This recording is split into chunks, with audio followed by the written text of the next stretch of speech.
निगाहे मोमिन से तो बदल जाते हैं तकदीर, ये बंदा का कुव्वत नहीं कुदरत का इशारा, ये बंदा का कुव्वत नहीं कुदरत का इशारा। अल्हम्दुलिमन क़द्दर खैरन व क़बाला, अल्हम्दुलिमन क़द्दर खैरन व क़बाला, वश्शुक्रु लिमन सव्वर हुस्नन व जमाला, वश्शुक्रु लिमन सव्वर हुस्नन व जमाला। ला ज़िद्द वला निद्द वला हद्द लिमौला, अल-आन कमा कान वलम यल्क ज़वाला, अल-आन कमा कान वलम यल्क ज़वाला। रसूल करीम सल्लल्लाहु अलैहि वसल्लम बोलेन, मान क़राअ हरफाम मिन किताबिल्लाह फालाहु हासानाতুন ওয়াল হাসানাতু বিআশরি আমসালিহা। কোরআনে কারিমের একটা হরফ রে বড় বান্দা, যে ব্যক্তি কোরআনে কারিমের একটা হরফ পড়বে আল্লাহ তাআলা খুশি হইয়া ওই বান্দার আমলনামায় 10টা করে নেকি লিখে দিবে। কোরআনে কারিম, যেই ব্যক্তি কোরআনে কারিমের সূরাতুল একটা সূরা আছে সূরাতুল ইখলাস 3 বার পড়লে আল্লাহ তাআলা তাকে 1 খতম কোরআন শরীফের সওয়াব দেয়, 6 বার পড়লে 2 খতমের সওয়াব, 9 বার পড়লে 3 খতমের সওয়াব, 10 বার যদি কোনো বান্দা সূরা ইখলাস তেলাওয়াত করে, দুনিয়াতে বিল্ডিং অট্টালিকা বানানোর জন্য আমরা কত মেহনত করি, কষ্ট করি। আল্লাহর নবী বলেন তোমাকে কষ্ট করতে হবে না, তোমাকে কোনো মেহনত করতে হবে না, ঠোঁট নাড়াইয়া মাত্র 10 বার করে সূরাতুল ইখলাস পড়ো। সূরাতুল ইখলাস যদি 10 বার পড়তে পারো বান্দা, আল্লাহ তাআলা খুশি হইয়া তোমার জন্য জান্নাতের ভিতরে বিশাল একটা আলিশান বালাখানা তৈরি করে দিবে। চিল্লায়া বলেন সুবহানাল্লাহ। এখানে যারা উপস্থিত আছি বলেন তো সূরাতুল ইখলাস কুল হুয়াল্লাহ সূরা সবাই পারি কি পারি না? সবাই পারি কুল হুয়াল্লাহ সূরা। এই জন্য কুল হুয়াল্লাহ সূরার তেলাওয়াত বেশি করব কি করব না বলেন না? দেখা যায় মা মারা গেছে, মার জন্য 3 বার করে 1 খতম, বাবা নাই বাবার জন্য 3 বার করে 1 খতম বকশিশ করে দিলাম, দাদা নাই দাদার জন্য 3 বার করে 1 খতম বকশিশ করলাম। দেখা যায় দাদা নাই দাদি নাই নানা নাই নাইয়া নিজের আত্মীয় স্বজনদের ভিতরে 3 বার করে 1 খতম করে বকশিশ করে দিলাম। আমরা এখানে যারা উপস্থিত আছি বলেন তো আমাদের আত্মীয় স্বজন কবরের ভিতরে আছে না নাই বলেন? আছে না নাই বলেন না? তাহলে আজ থেকে একটা আমল শিখে নিলাম, 3 বার পড়লে কয় খতম? বলে না কেন? 3 বার পড়লে কয় খতম? তাহলে 1 খতম আমার দাদার নামে 3 বার, দাদির নামে 3 বার, নানার নামে 3 বার, নানির নামে 3 বার, যত ওস্তাদ আছে আত্মীয় স্বজন আছে নিজের এলাকার মুরব্বী আছে তাদের সকলের নামে 3 বার পরে 1 খতম করে বকশিশ করে দিব। মুনাফিককে সাহাবায়ে কেরাম অনেক ভয় পেতেন। রাসূল বলেছেন মুনাফিকের দ্বারা ইসলামের যত ক্ষতি হয় তত ক্ষতি ইহুদি নাসারাদের দ্বারাও হয় না। আর মুনাফিককে রাসূল এত ভয় পেতেন, মুনাফিকের ব্যাপারে রাসূল করিম সাল্লাল্লাহু আলাইহি ওয়াসাল্লাম বলেছেন, আল্লাহ তাআলা কোরআনের ভিতরে বলেন ইন্নাল মুনাফিকিনা ফিদ দারকিল আসফালি মিনান নার। মুনাফিকের স্থান হলো জাহান্নামের তলদেশে। নাউজুবিল্লাহ বলেন। মুনাফিকের স্থান কোথায়? জাহান্নামের তলদেশ।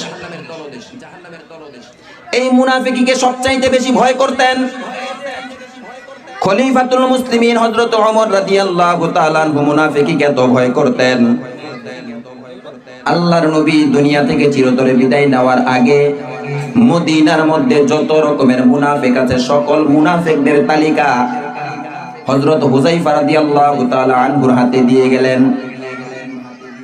হযরত ওমর রাদিয়াল্লাহু তাআলা আনহু পেরেশান হয়ে গেল।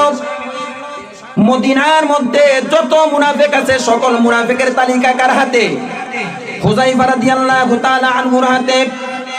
পেরেশান হয়ে গেল, হায় রে মনে হয় না আমার নামটা নাকি মুনাফিকের তালিকার মধ্যে আছে, লিস্টের মধ্যে আছে। পেরেশান হয়ে গেল। সঙ্গে সঙ্গে হুযায়ফাতুল ইবনে ইয়ামান রাদিয়াল্লাহু তাআলা আনহুর বাড়িতে চলে গেল। আরে হুযায়ফা, আমি তোমার বাড়িতে আসলাম। হুযায়ফা রাদিয়াল্লাহু তাআলা আনহু ওমর রাদিয়াল্লাহু তাআলা আনহুকে দেখার সঙ্গে সঙ্গে দাঁড়িয়ে গেল। আমিরুল মুমিনিন, আপনি আমার বাড়িতে এই সময় কেন আসলেন? হে হুযায়ফা, আমি এই জন্য আসছি, রাসূল ইন্তেকালের পূর্বে তোমার হাতে একটা তালিকা দিয়ে গেছে, ওই তালিকার মধ্যে মুনাফিকের তালিকা দেখো না হুযায়ফা, আমি ওমরের নামটা ওই তালিকার মধ্যে আছে নাকি? অর্ধজাহান যিনি শাসন করেছেন, এমন একজন খলিফা, লাউ কানা বাদি নাবিয়্যান লাকানা ওমর। রাসূল করিম সাল্লাল্লাহু আলাইহি ওয়াসাল্লাম বলেছেন, আমার পরে যদি কোনো মানুষকে আল্লাহ নবী বানাতেন তাহলে আল্লাহ হযরত ওমরকে নবী বানিয়ে পাঠিয়েতেন। সুবহানাল্লাহ। এমন একজন ব্যক্তি, সে মুনাফিককে কত ভয় করতেন। ওমর রাদিয়াল্লাহু তাআলা আনহুকে বলা হয় সাহিবুর রায়, মানে ওমর রাদিয়াল্লাহু তাআলা আনহুর মনের মানসা, যেখানে চাইতো যে আল্লাহ পর্দার আয়াত যদি নাজিল হতো ভালো হতো, সঙ্গে সঙ্গে আল্লাহ তাআলা পর্দার আয়াত নাজিল করে দিতেন। তার মনের মানসা যেটা চাইতো সেটাই আল্লাহ তাআলা কোরআনের মাধ্যমে এটা জারি করে দিতেন। হযরত ওমর রাদিয়াল্লাহু তাআলা আনহু আধ্যাত্মিক জগতের একজন সম্রাট ছিল। ওমর রাদিয়াল্লাহু তাআলা আনহু সাহাবা একরামদেরকে যুদ্ধের ময়দানে পাঠিয়ে দিলেন। জুমার সময় খুতবা দেওয়ার জন্য দাঁড়িয়ে গেল। হঠাৎ করে খুতবার মাঝখানে ইয়া সারিয়াল জাবাল বলে একটা চিৎকার দিল, ইয়া সারিয়াল জাবাল, ইয়া সারিয়াল জাবাল, হে সারিয়া, পাহাড়ের দিকে তাকাও। ওমর রাদিয়াল্লাহু তাআলা আনহু জুমার নামাজ শেষ করলেন। জুমার নামাজ শেষ করার পরে সাহাবা একরাম একত্রিত হইয়া জিজ্ঞাসা করলো, ওমর, হে খলিফাতুল মুসলিমিন, ইতিপূর্বে তেমনটা দেখি নাই, কেন আপনি খুতবার মধ্যে সারিয়াল জাবাল করে চিৎকার করলেন? বলে, মদিনা থেকে বহু মাইল দূরে সাহাবায়ে কেরাম যুদ্ধের একটা কাফেলা চলে গেছে যুদ্ধ করার জন্য। ওই জায়গায় আমি যখন খুতবা দিতেছিলাম, আমি দেখলাম সাহাবায়ে কেরামদের প্রতি পাহাড় থেকে শত্রু দল তাদেরকে আক্রমণ করবে। সুবহানাল্লাহ। পাহাড় থেকে শত্রু দল সাহাবায়ে কেরামদেরকে আক্রমণ করবে, এটা আমার নজরের ভিতরে ভাসলো। কোথায় যুদ্ধের ময়দান, কোথায় মদিনার মসজিদ। আল্লাহ তাআলা ভাষায় দিলেন। এরপরে সাহাবায়ে কেরাম যুদ্ধ শেষ করে যখন মদিনায় ফিরে আসলো, সারিয়াকে বলে, রে সারিয়া, অমুক শুক্রবারে জুমার নামাজের সময় আমাদের খলিফা ওমর রাদিয়াল্লাহু তাআলা আনহু সারিয়াল জাবাল বলে চিৎকার দিয়েছে, তুমি কি সেই আওয়াজ শুনেছো নাকি? হযরতে সারিয়া রাদিয়াল্লাহু তাআলা আনহু বলেন, খোদার কসম, যদি ওই দিন হযরতে ওমরের আওয়াজ না পেতাম তাহলে শত্রু দল আমাদেরকে কতল করতো, আমাদেরকে হত্যা করে ফেলতো। ওমর রাদিয়াল্লাহু তাআলা আনহু সারিয়াল জাবাল বলে যখন চিৎকার দিয়েছে, আমি সারিয়ার নিজ শব্দে শুধু শুনি নাই, ওই ময়দানের ভিতরে যত সাহাবী ছিল সকল সাহাবী এক বাক্যে ওমর রাদিয়াল্লাহু তাআলা আনহুর শব্দটা শুনিয়া পিছনের দিকে তাকাইয়া দেখি শত্রু দল আমাদেরকে আক্রমণ করবে, সঙ্গে সঙ্গে তাদেরকে প্রতিহত করার জন্য হাতিয়ার বের করে নিলাম। যদি ওমর রাদিয়াল্লাহু তাআলা আনহু এই আওয়াজ না দিতেন তাহলে আমরা আর এখানে ফিরে আসতে পারতাম না।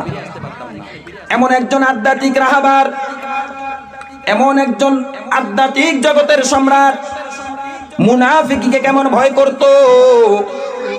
ওরে বাবা, এখানে যারা উপস্থিত আছি, মা বোন যারা পর্দার আড়ালে আছে, এখন আমাদের ভিতরে মুনাফিকের একটা রোগ আছে না নাই?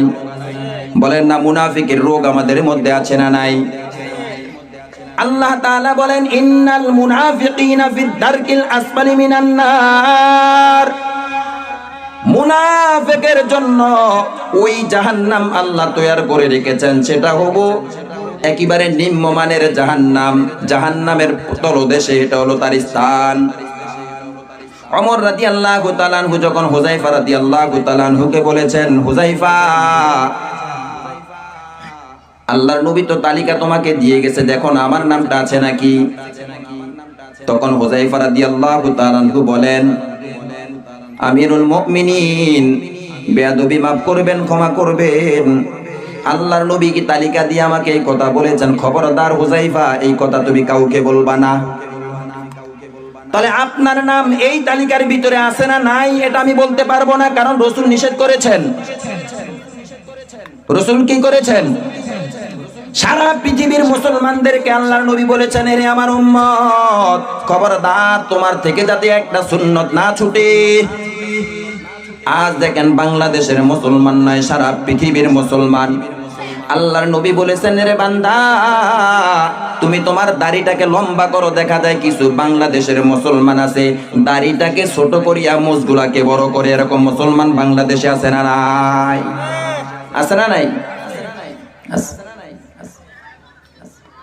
হুযায়ফা রাদিয়াল্লাহু তাআলা আনহু ওমর রাদিয়াল্লাহু তাআলা আনহুকে বলেছেন, আমি বলতে পারবো না। ওমর রাদিয়াল্লাহু তাআলা আনহু বাসায় চলে গেল, তার কোনো খাওয়া নাই, তার কোনো দাওয়া নাই, ঘুমও ঠিক মতো আসে না। হঠাৎ করে কনকনে শীতের ভিতরে বৃষ্টির ফোঁটা পড়তেছে, এমন সময় গভীর রজনীতে হুযায়ফার বাড়িতে ওমর রাদিয়াল্লাহু তাআলা আনহু দরজার ভিতরে নক করলেন। দরজাটা খুলে দেখে খলিফাতুল মুসলিমিন হযরত ওমর রাদিয়াল্লাহু তাআলা আনহু হুযায়ফাকে যায় বলে, হুযায়ফা, এরে হুযায়ফা, তোমার কানে যদি খবর আসে খলিফাতুল মুসলিমিন পৃথিবী ছেড়ে বিদায় নিয়ে চলে গেছে, তাহলে তুমি খলিফাতুল মুসলিমিনের জানাজায় শরীক হইবানি। এমন সময় হুযায়ফা রাদিয়াল্লাহু তাআলা আনহু বলেন, আমিরুল মুমিনিন, আপনি হলেন অর্ধ জাহানের খলিফা, আপনি যদি মারা যান তাহলে কেন আমি হুযায়ফা আপনার জানাজাতে যাব না? অবশ্যই আমি আপনার জানাজা পড়ার জন্য সামনের কাতারে যাইয়া দাঁড়াবো। হুযায়ফা রাদিয়াল্লাহু তাআলা আনহু যখন বলেছেন আমি আপনার জানাজাতে যাব, তখন ওমর রাদিয়াল্লাহু তাআলা আনহু বলেছেন, হুযায়ফা, এখন আমি বুঝতে পেরেছি আমার নাম মুনাফিকের তালিকার মধ্যে নাই, কারণ তোমাকে রাসূল এটাও বলে দিয়ে গেছেন যে তুমি কোনো মুনাফিকের জানাজায় উপস্থিত হইবা না। তাহলে যেহেতু আমি মারা গেলে তুমি জানাজায় উপস্থিত হইবা, তাহলে বোঝা গেল আমার নাম মুনাফিকের তালিকার মধ্যে নাই। দেখছেন কত কৌশলে বের করেছেন। অথচ নামাজ পড়ি আমি জান্নাতি না জাহান্নামী এটা সবাই জানি, এই ব্যাপারে আমাদের কোনো ফিকির আছে? কোরআনে কারিমের একখানা আয়াতে কারিমা তেলাওয়াত করেছি। আল্লাহ তাআলা বলেন, উদখুলু ফিস-সিলমি কাফা ইয়া আইয়ুহাল্লাযীনা আমানু, হে ঈমানদারগণ। সব জায়গায় আল্লাহ তাআলা ঈমানদারদেরকে লক্ষ্য করেন, কারণ ঈমানদারেরা হলো আল্লাহর মুহাব্বতের বান্দা। এই জন্য জাহান্নাম থেকে বাঁচার জন্য আল্লাহ বান্দাদেরকে বারবার সতর্ক করেছেন ঈমানদারকে। ইয়া আইয়ুহাল্লাযীনা আমানু, হে ঈমানদারগণ, উদখুলু বিস-সিলমি কাফা। মনে করেন ইসলাম একটা ঘর, এই ঘরের মধ্যে তোমরা ঢুকো, ঘরের মধ্যে তোমরা প্রবেশ করো তো করবা পরিপূর্ণভাবে ঘরের মধ্যে প্রবেশ করো। ইসলাম একটা ঘর, এই ঘরের ভিতরে পরিপূর্ণভাবে প্রবেশ করো। এই পরিপূর্ণ প্রবেশ করার মধ্যে একটা উদাহরণ দিলে আপনারা বুঝবেন। জামাই বিবাহ করেছে, বিবাহ করার পরে কাবিলতু মানে কবুল করেছেন, মেয়েকে কবুল করেছেন। তো কবুল করার পরে সে বিবাহ সাথী ঠিক মতো করলো, তাকে যদি এখন বলে আমি মেয়েটাকে শুধু বিবাহ করেছি, তার তেল, চুনু, সাবান, পাউডার, লিপস্টিক এগুলাকে কবুল করি নাই, এটা বললে কি হবে? কথা বুঝেন নাই? আমি কবুল করছি শুধু মায়াগারে কবুল করছি, বউ কবুল করছি, তেল সাবান কবুল করি নাই, এটা যদি বলে এটা কি কেউ মানবে? সমাজ মানবে? সমাজ মানবে না। আল্লাহ তাআলা বলেন, বান্দা তুমি ঈমানদার হয়েছো, ঈমানদার হওয়ার পরে তুমি যদি বলো নামাজ পড়বো না, পরিপূর্ণ মুসলমান হওয়া যাবে না, পরিপূর্ণ মুসলমান হওয়া যাবে না। তুমি মুসলমান হয়েছো ঠিক, পর্দা করলে না, পরিপূর্ণ মুসলমান হওয়া যাবে না। এই জন্য তুমি ইসলামের ভিতরে ঢুকো তো পরিপূর্ণ ঢুকো। ইসলামের ভিতরে ঢুকবা, পর্দা করবা না, ইসলামের মধ্যে ঢুকবা, তুমি সুদ খাইবা, ইসলামের মধ্যে ঢুকবা, মিথ্যা কথা বলবা, এগুলা হতে পারে না। তুমি ইসলামের মধ্যে ঢুকবা তো ঢুকবা পরিপূর্ণভাবে, ইসলামের ভিতরে ঢুকো। সুবহানাল্লাহ। সাহাবায়ে কেরাম ঢুকেছেন ইসলামের ভিতরে পরিপূর্ণভাবে। হালাল হারাম সব সময় এটাকে চেয়ে তারা চলছেন। আমরা ইবাদত করি, ইবাদতের মজা পাই না। ইবাদতের কি পাই না বলেন? মজা পাই না। কেন পাই না? গুনার কাজ করতে করতে করতে করতে অন্তর এতই শক্ত হয়ে গেছে যে এখন আর ইবাদত মজা লাগে না। ইবাদত কি লাগে না? ভালো লাগে না। আরেকটা বিষয়, সেটা হলো রাসূল করিম সাল্লাল্লাহু আলাইহি ওয়াসাল্লাম বলেন, বান্দারা ইবাদত করে, ইবাদত করার পরে তারা আল্লাহর কাছে দোয়াও করে, যতক্ষণ পর্যন্ত তার দেহের মধ্যে হালাল খাবার থাকবে ততক্ষণ পর্যন্ত সে কাঁদতে কাঁদতে চোখ থেকে রক্ত বের হয়ে যাবে, বাট তার কোনো দোয়াকে আল্লাহ তাআলা কবুল করবে না। আজ আমাদের ঘরের মধ্যে ঘরে ঘরে সুদের লেনদেন আছে না নাই? কথা বুঝেন নাই আপনারা? আমাদের ঘরের ভিতরে সুদের লেনদেন আছে না নাই? তাহলে কিভাবে দোয়া কবুল হবে বলেন? নামাজ পড়ে না, সে এই কথা বলে যে কি অপরাধ করছি জানি না, আল্লাহ কেন আমার প্রতি এত বালা চাপায় দেয়। সে বলে অপরাধ করছে, এটা দেখে না। সে নামাজ পড়ে না, এটা বলে অপরাধ না, সে বুঝে না। সুদ খায়, সে বুঝে না সে অপরাধ করতেছে। বিড়ি খায়, সে বুঝে না সে অপরাধ করতেছে। একটা মানুষ 60 বছর ধরে বিড়ি খায়, কবে বুঝবেন এই বিড়ি খাওয়া গুনাহ? একটা মানুষ 60 বছর ধরে লাগাতার সুদ খাইতেছে, কবে বুঝবেন আপনি এটা সুদ, এটা গুনাহ? একটা মা বেপরদায় সারা জীবন চললো, কবে বুঝবেন এই পর্দা করা আপনার জন্য ফরজ? এটা কবে বুঝবেন? কবে আপনি খাঁটি তাওবা করবেন? আজ বাংলাদেশ না, এক বক্তা কিছুদিন আগে বক্তাগিরি ওয়াজ করতে যায়া স্ট্রোক করে মারা গেছে। কি যুবকেরা দেখছেন কিনা বলেন? মারা গেছে। আমরা কিসের অহংকার করি বলেন? আল্লাহ বলেন, কুল ইন্নাল মাউতাল্লাযী তাফিরুনা মিনহু ফাইন্নাহু মুলাকীকুম সুম্মা তুরাদ্দুনা ইলা আলিমিল গায়বি ওয়াশ শাহাদা ফায়ুনাব্বিউকুম বিমা কুনতুম তা'মালুন। তুমি মৃত্যু থেকে ভাগটা চাইবা, কিন্তু মৃত্যু তোমাকে ছাড়বে না। ফাইন্নাহু মুলাকীকুম, মৃত্যু তোমার সঙ্গে সাক্ষাৎ করবেই। আজ দোয়া কবুল হয় না, হালাল খাবার পেটের ভিতরে নাই। ছোট্ট একটা ঘটনা বললে আপনারা বুঝতে পারবেন। গালেবান হযরত জুনায়েদ বাগদাদী রহমাতুল্লাহ আলাইহি হজ করার জন্য গেছে। কোথায় গেছে বলেন? হজ করার জন্য গেছে। তো জুনায়েদ বাগদাদী রহমাতুল্লাহ আলাইহি হজ করার জন্য চলে গেলেন। হজের যত আহকাম আছে পরিপূর্ণভাবে আদায় করার পরে হাজিরা হজ শেষ করিয়া বাড়ির জন্য কিছু খেজুর কিনে, কিছু চকলেট কিনে, কিছু পানির ব্যবস্থা করে সব কিছু কমপ্লিট করিয়া এক দোকানের কাছে গেলেন, দোকানদারের কাছে গেলেন। সেখানে যাইয়া দোকানদারকে বলে, ভাই আমাকে 1 কেজি বা 2 কেজি খেজুর দেন। 1 বা 2 কেজি খেজুর লইলেন। সেখান থেকে একটা খেজুর দোকানদারের মাপতে গিয়া ওই জায়গা থেকে নিচনে পড়ে গেল। জুনায়েদ বাগদাদী রহমাতুল্লাহ আলাইহি মনে করলেন খেজুরটা মনে হয় আমার, এই জন্য খেজুরটা ওখান থেকে নিয়ে খেয়ে ফেললেন। বাড়িতে চলে গেলেন। জুনায়েদ বাগদাদী রহমাতুল্লাহ আলাইহি মসজিদে আকসা, তার নিয়ম হলো হজ করতে গিয়া হজ থেকে যখন বাড়িতে আসবে, বাড়িতে ঢুকার আগে কমপক্ষে 2 মাস লাগাতার উনি মসজিদে ইতিকাফ করতেন। সুবহানাল্লাহ কইতেন না? কয় মাসে ইতিকাফ করতেন? 2 মাস লাগাতার ইতিকাফ করতেন। মসজিদের মধ্যে ইতিকাফ করতেছে, ইবাদত করতেছে, জিকির করতেছে, আল্লাহ পাককে ডাকতেছিল। হঠাৎ করে 2 মাস প্রায় কমপ্লিট হয়ে যাবে। তাহাজ্জুদ নামাজের পরে হযরত জুনায়েদ বাগদাদী রহমাতুল্লাহ আলাইহি চোখের পানি ছাড়িয়ে আল্লাহ তাআলার দরবারে কান্নাকাটি করে আল্লাহ তাআলার কাছে দোয়া করা শুরু করল।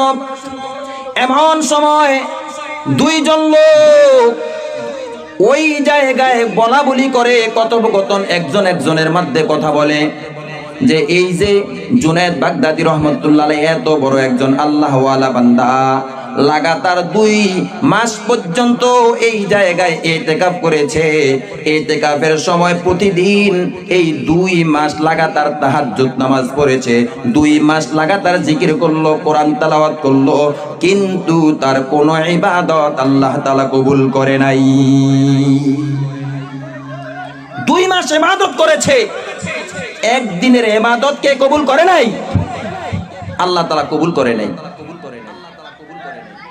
হযরত জুনায়েদ বাগদাদী রাহমাতুল্লাহ আলাইহি বলেন, ওই ফেরেশতা আরেকজনকে সে প্রশ্ন করলো, এই ব্যক্তির ইতিকাফ কেন আল্লাহ কবুল করে নাই, তাহাজ্জুদ কেন আল্লাহ তাআলা কবুল করে নাই? বলে এই ব্যক্তি হজ করতে যাইয়া একটা খেজুর নিচনে পড়ে গেছে। এই খেজুরটা আসলে তার খেজুর ছিল না, এটা মালিকের খেজুর ছিল, সে খেয়ে ফেলছে। এটা তো তার জন্য হালাল ছিল না, এটা তার জন্য হারাম।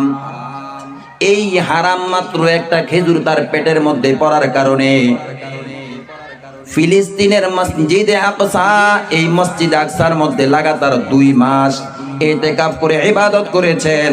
সামান্য একটা হারাম খেজুর তার পেটের ভিতরে থাকার কারণে আল্লাহ তাআলা এই 2 মাস ইতিকাফ করেনেওয়ালা ব্যক্তির দোয়াকে আল্লাহ তাআলা কবুল করে নাই। আজ দেখেন বাংলাদেশের মুসলমান সারা ঘরের মধ্যে সুদের লেনদেন আছে না নাই বলেন না? প্রত্যেকটা ঘরের ভিতরে সুদের লেনদেন। মা বোনেরা সুদ খায়, সুদের টাকা দিয়া বাজার করে, সুদের টাকা দিয়া সুন্দর সুন্দর দামি দামি পোশাক পরিধান করে। ও পর্দার অন্তরালের মা, যতদিন পর্যন্ত সুদের টাকা দিয়া আপনার গায়ের মধ্যে পোশাক থাকবে, সুদের টাকা দিয়ে আপনার ঘরের ভিতরে খাবার ঢুকবে, আপনি মাদ্রাসা ছাত্র পড়াইয়া মনে করছেন আমি একজন হাফেজে কোরআনের মা, আমি একজন আলেমের মা, আমি মসজিদের ইমাম সাহেবকে খানা খাওয়াই, মাদ্রাসার হুজুরদেরকে খানা খাওয়াই, আমার চাইতে বড় পরহেজগার, আমার চাইতে বড় মুত্তাকি আর মনে হয় পৃথিবীতে আর কেউ হতে পারে না। না না না না, পর্দার অন্তরালের মা, এটা আপনার ভুল ধারণা। যতদিন পর্যন্ত আপনার গায়ের মধ্যে হারাম দেহের পোশাক থাকবে, যতদিন পর্যন্ত আপনার গায়ের মধ্যে হারাম টাকার পোশাক থাকবে, ততদিন পর্যন্ত আপনি হারাম পোশাক পরিয়া ইবাদত করবেন, হারাম পোশাক পরিয়া আপনি নামাজ পড়বেন, রোজা রাখবেন, আপনার কোনো ইবাদত আল্লাহ তাআলা কবুল করবে না। হযরত জুনায়েদ বাগদাদী রাহমাতুল্লাহ আলাইহি এত বড় একজন আল্লাহওয়ালা বুজুর্গ, উনি লাগাতার 2 মাস ইতিকাফ করেছেন। তার দেহের মধ্যে, তার পেটের মধ্যে মাত্র একটা হারাম খেজুর ঢোকার কারণে তার কোনো ইবাদত আল্লাহ কবুল করে নাই রে বাবা। আজকে দেখেন সুদের লেনদেন প্রত্যেকটা ঘরের মধ্যে। রাসূল বলেছেন, বান্দা সুদকে ছাড়ো, সুদকে সারিয়া সারিয়া তুমি ইবাদত করো। দোয়া কবুল হওয়ার 1 নাম্বার শর্ত হলো, বান্দা তুমি হালাল খাবার খেতে হবে, হালাল খাবার খেতে হবে। হালাল সারিয়া হারাম পেটের মধ্যে ঢুকাইয়া তসবিহ নিয়া রাস্তায় রাস্তায় হাঁটবা।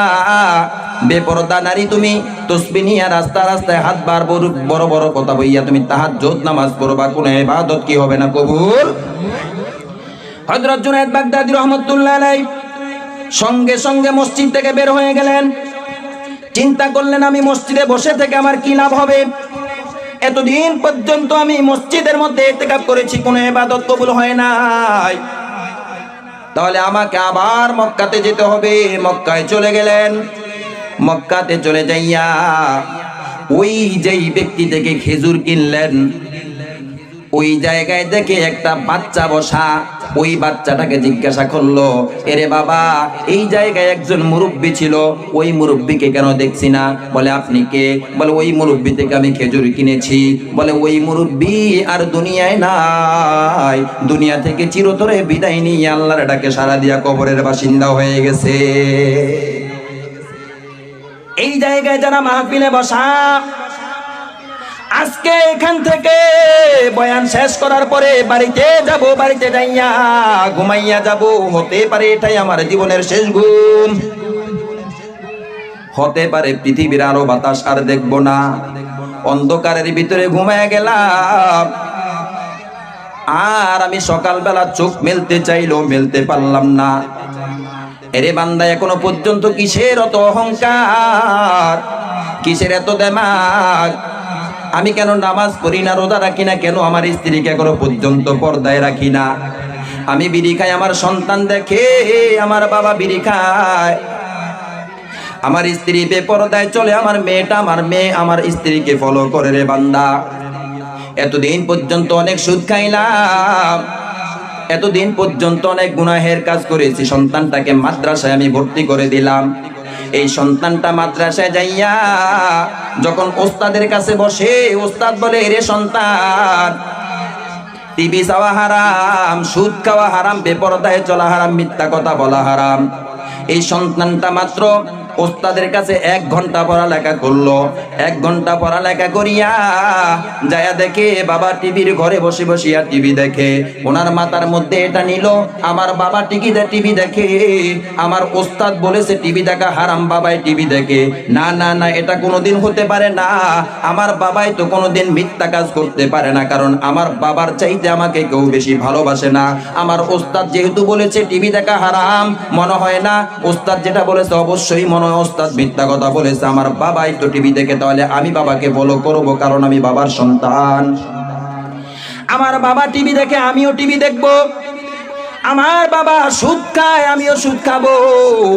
আমার বাবা নামাজ পড়েন, আমিও নামাজ পড়বো না।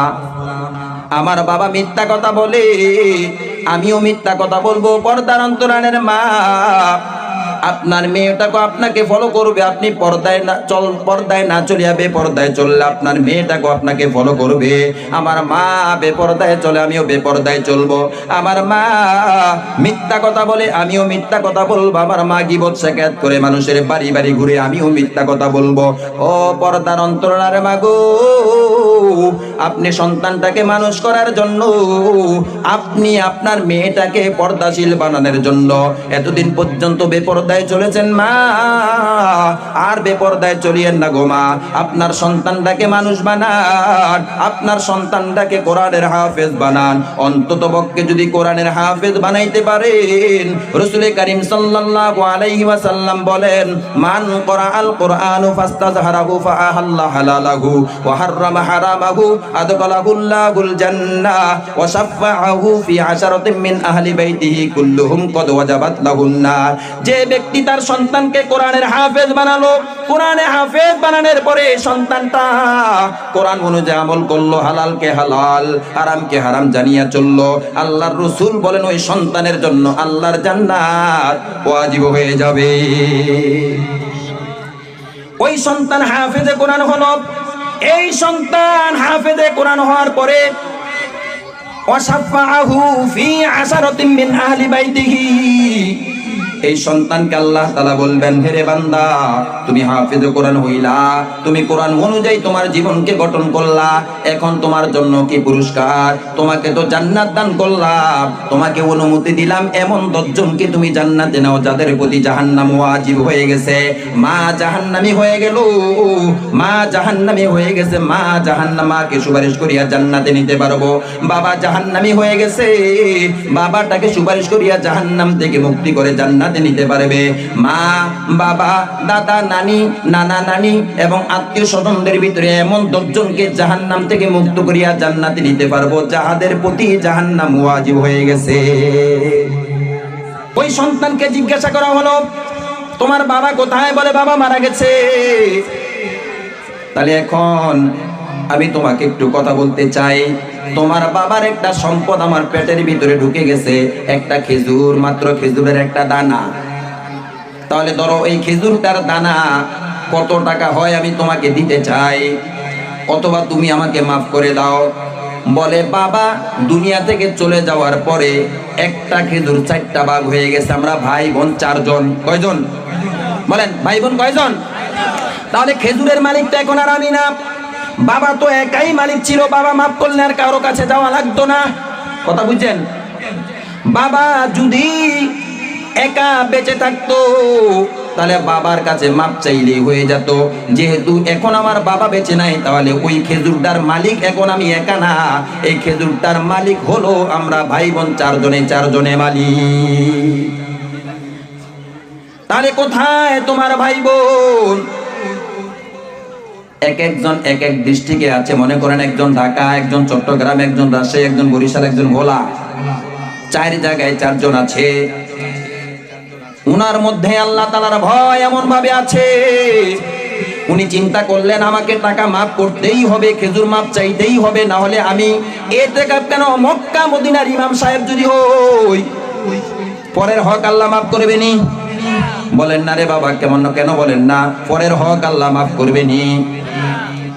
আজকে দেখা যায় একেবারে পাক্কা মুসল্লি রাস্তা দিয়া যায়, হঠাৎ করে দেখে দোকানদারে বসে বসে পান বিক্রি করে, মুরব্বীরা পান বিক্রি করেনি, হঠাৎ করে এক কুলু পান দেন, পান খাই আস্তে আস্তে রওনা করে। পানের টাকা কই? খবরদার, এখন চাইও না, তোমাকে দেওয়ার সময় আছে। টাকা দেওয়ার আগে দেখা যায় মারা যায়, টাকা দেওয়ার আর সুযোগ হয় না। এটা হলো হুকুকুল ইবাদ, বান্দার হক। যতক্ষণ পর্যন্ত বান্দার হক বান্দায় না মাফ করবে, ততক্ষণ পর্যন্ত আল্লাহ বান্দার হককে মাফ করবে না।